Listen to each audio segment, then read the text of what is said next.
പൂശാൻ വഹാബികളാണ് പോൽ ഇവിടെ സമാധാനത്തിന്റെ വെള്ളരിപ്രാവുകൾ തേങ്ങാക്കൊലയാണ്. ചരിത്രം പഠിക്കണം. രാഷ്ട്രീയക്കാരാണെങ്കിലും കിതാബല്ലേ തിരിയാത്തതുള്ളൂ. നിങ്ങൾക്ക് ചരിത്രം പഠിച്ചുകൂടെ രാഷ്ട്രീയക്കാരെ? ഇ.ടി. മുഹമ്മദ് ബഷീറിനോടും കെ.പി. മജീദിനോടും ഏതൊക്കെ പേര് പറയാൻ വിട്ടുപോയ അന്നിപ്പോ ശറഫാക്കപ്പെട്ട നാമങ്ങളല്ലല്ലോ.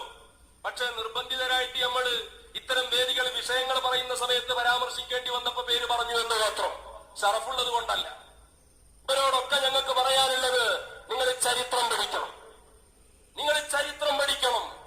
ഏറ്റവും ചുരുങ്ങിയത് സാക്ഷാൽ പുത്തൻവാദിയായ ഈ മൊയ്തുമൗലവി എഴുതി വെച്ച ഇന്ത്യൻ മുസ്ലിങ്ങളും സ്വാതന്ത്ര്യ പ്രസ്ഥാനവും എന്ന മലയാളത്തിലുള്ള പുസ്തകം അതെങ്കിലും വായിക്കാൻ, അതെങ്കിലും പഠിക്കാൻ ഇവിടത്തെ രാഷ്ട്രീയക്കാർ സമയം കണ്ടെത്തണം.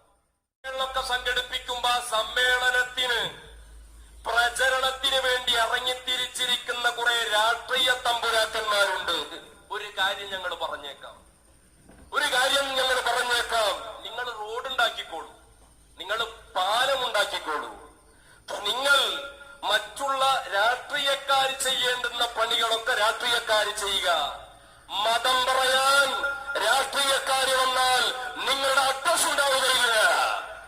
തോന്നിവാസം പറയുകയോ. ഇവിടെ തൗഹീദ് ആരോടോ? നിങ്ങൾക്കെന്ത് തൗഹീദ്? ചാത്തപ്പനെന്ത് വയസ്സറ? രാഷ്ട്രീയക്കാരനെന്ത് തൗഹീദ?